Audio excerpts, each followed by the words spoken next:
ಅಲ್ಪಸಂಖ್ಯಾತರಿಗೆ ಕಾಂಗ್ರೆಸ್ ಸರ್ಕಾರ ಮತ್ತೆ ಭರ್ಜರಿ ಗಿಫ್ಟ್ ಅನ್ನು ಕೊಡ್ತಾ ಇದೆ. ಅಲ್ಪಸಂಖ್ಯಾತರು ಏನು ಸಾಲವನ್ನು ಮಾಡಿದ್ರಲ್ಲ ಆ ಸಾಲದ ಬಡ್ಡಿಯನ್ನು ಮನ್ನಾ ಮಾಡ್ತಾ ಇದೆ ಸರ್ಕಾರ. ಈಗ ದೊಡ್ಡ ಮಟ್ಟದ ಗಿಫ್ಟ್ ಅನ್ನು ಕೊಡ್ತಾ ಇದೆ ಸಿದ್ದರಾಮಯ್ಯ ಅವರ ಸರ್ಕಾರ. ಅಲ್ಪಸಂಖ್ಯಾತರಿಗಾಗಿ ಹೊಸದಾಗಿ ಒಂದು ಗಿಫ್ಟ್ ಕೊಡ್ತಾ ಇದೆ. ಅದೇನು ಅಂತಂದರೆ, ನೀವು ಅಲ್ಪಸಂಖ್ಯಾತರ ಅಭಿವೃದ್ಧಿ ನಿಗಮದಲ್ಲಿ ಏನಾದರೂ ಸಾಲವನ್ನು ತೆಗೆದುಕೊಂಡಿದ್ರೆ ಆ ಸಾಲಕ್ಕೆ ಬಡ್ಡಿ ಏನಿರುತ್ತೆ ಆ ಬಡ್ಡಿಯನ್ನು ಮನ್ನಾ ಮಾಡ್ತಾ ಇದೆ. ಕರ್ನಾಟಕ ಸಂಪುಟ ಸಭೆಯಲ್ಲಿ ಇದ್ರ ಬಗ್ಗೆ ನಿರ್ಧಾರ ಆಗಿದೆ. ಅಲ್ಪಸಂಖ್ಯಾತರ ಅಭಿವೃದ್ಧಿ ನಿಗಮದ ಸಾಲಗಳ ಮೇಲೆ ಏನು ನೀವು ತಗೊಂಡಿರ್ತೀರಲ್ಲ ಆ ಬಡ್ಡಿಯನ್ನು ಮನ್ನಾ ಮಾಡ್ತಾ ಇದ್ದಾರೆ. ಬಡ್ಡಿ ಮನ್ನಾ ಮಾಡೋಕ್ಕೆ OTS ಯೋಜನೆಗೆ ಅನುಮೋದನೆ ಕೂಡ ನೀಡಲಾಗಿದೆ. ಕರ್ನಾಟಕ ಅಲ್ಪಸಂಖ್ಯಾತರ ಅಭಿವೃದ್ಧಿ ನಿಗಮಗಳಲ್ಲಿ ನೀವೇನಾದರೂ ಸಾಲವನ್ನು ತೆಗೆದುಕೊಂಡಿದ್ರೆ ಆ ಸಾಲಕ್ಕೆ ಬಡ್ಡಿ ಇರೋದಿಲ್ಲ. ನಿಗಮಗಳಲ್ಲಿ 2013-14ರಿಂದ 18-19ನೇ ಸಾಲಿನವರೆಗೆ ಯಾರ್ಯಾರು ತಗೊಂಡಿರ್ತಾರೋ ಆ ಸಾಲಕ್ಕೆ ಮಾತ್ರ ಇದು ಅನ್ವಯ ಆಗುತ್ತೆ.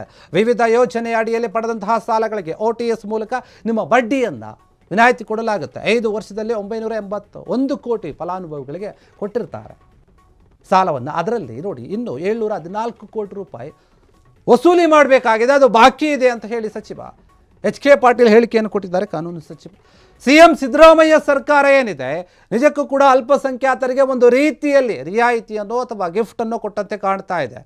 ಅವರು ಬೇರೆ ಬೇರೆ ಯೋಜನೆಯ ಅಡಿಯಲ್ಲಿ ಕರ್ನಾಟಕ ಅಲ್ಪಸಂಖ್ಯಾತರ ಅಭಿವೃದ್ಧಿ ನಿಗಮ ಏನಿದೆ ಆ ನಿಗಮದ ಅಡಿಯಲ್ಲಿ ಸಾಲವನ್ನು ತೆಗೆದುಕೊಂಡಿರ್ತಾರೆ. ಆ ಸಾಲ ಸರಿಯಾದ ರೀತಿಯಲ್ಲಿ ಇನ್ನೂ ಕೂಡ ಕೆಲವರು ಕಟ್ಟಿಲ್ಲ, ಅವ್ರು ಕಟ್ಟಬೇಕು ಅಂತಾನೆ ಈ ರೀತಿಯಾಗಿ ರಿಯಾಯಿತಿಯನ್ನು ಕೊಡ್ತಾ ಇದ್ದಾರೆ. ನೀವು ಬಡ್ಡಿನೇ ಕಟ್ಟೋದು ಬೇಡ, ಬರೀ ಅಸಲನ್ನು ಮಾತ್ರ ಕಟ್ಟಿ ಅಂತ ಸರ್ಕಾರ ಹೇಳುತ್ತಾ ಇದೆ.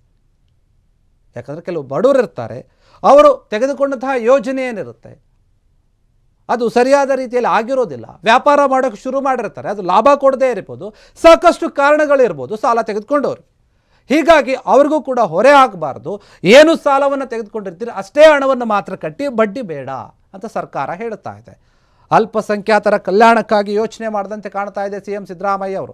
ಇದ್ರ ಬಗ್ಗೆ HK ಪಾಟೀಲ್ ಅವರು ಕೂಡ ಮಾತನಾಡ್ತಾ ಹೇಳ್ತಾರೆ, ಎಷ್ಟು ಸಾಲವನ್ನು ಕೊಟ್ಟಿದ್ವಿ, ಎಷ್ಟು ಫಲಾನುಭವಿಗಳಿಗೆ ಸಿಕ್ಕಿತ್ತು, ಮತ್ತು ಆ ಸಾಲ ಏನಿದೆ ವಾಪಸ್ ಬರಬೇಕಾದಂಥ ಹಣ ಎಷ್ಟು ಬಾಕಿ ಇದೆ ಅದೆಲ್ಲದರ ಬಗ್ಗೆ ಕೂಡ ಮಾತನಾಡಿದ್ದಾರೆ. ಮುಂದಿನ ದಿನಗಳಲ್ಲಿ ಈ ವಿಚಾರ ಏನಿದೆ ಎಲ್ರಿಗೂ ಕೂಡ ತಲುಪಬೇಕು. ಅಷ್ಟೇ ಅಲ್ಲ, ಅಲ್ಪಸಂಖ್ಯಾತರು ಯಾರ್ಯಾರಿದ್ದೀರಿ, ಯಾರ್ಯಾರು ಸಾಲವನ್ನು ಪಡೆದಿದ್ದೀರಿ ಅವರು ನಿಮ್ಮ ಹಣವನ್ನು ಬಂದು ನಿಗಮಕ್ಕೆ ಕಟ್ಟಿ, ಸರ್ಕಾರಕ್ಕೆ ಕಟ್ಟಿ, ಯಾವ್ಯಾವ ಬ್ಯಾಂಕ್ಗಳಲ್ಲಿ ತಗೊಂಡಿರ್ತಾರೋ ಆ ಸಾಲವನ್ನು ಮರುಪಾವತಿ ಮಾಡಿದ್ರೆ ಮತ್ತೆ ಬೇರೆ ಯೋಜನೆಯಲ್ಲಿ ನೀವು ಅದಕ್ಕಿಂತ ಹೆಚ್ಚಿನ ಹಣವನ್ನು ಪಡೆಯೋಕ್ಕೆ ಸಹಾಯ ಆಗುತ್ತೆ.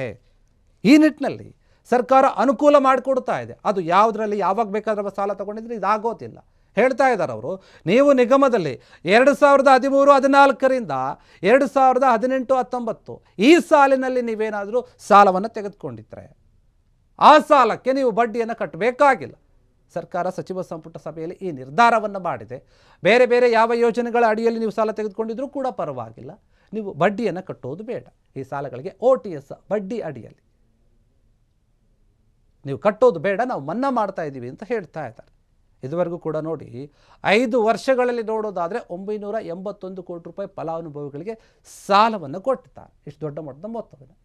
ಇನ್ನು ಇದರಲ್ಲಿ 714 ಕೋಟಿ ಏನಿದೆ ಅದು ಬಾಕಿ ಇದೆ, ಆ ದುಡ್ಡು ಬರಬೇಕು. ಅದಕ್ಕೋಸ್ಕರ ಈ ರೀತಿಯಾಗಿ ನಾವು ವಿನಾಯಿತಿಯನ್ನು ರಿಯಾಯಿತಿಯನ್ನು ಏನಾದರೂ ಕೊಟ್ಟರೆ ಜನರು ಬಂದು ಕಟ್ತಾರೆ ಎನ್ನುವಂಥ ಒಂದು ಲೆಕ್ಕಾಚಾರ ಕೂಡ ಇದೆ. ಅಷ್ಟೇ ಅಲ್ಲ, ಅವ್ರಿಗೆ ಅನುಕೂಲ ಕೂಡ ಆಗುತ್ತೆ ಅಂತ ಹೇಳಿ ಸರ್ಕಾರ ಈ ರೀತಿಯ ನಿರ್ಧಾರಕ್ಕೆ ಬಂದಿದೆ.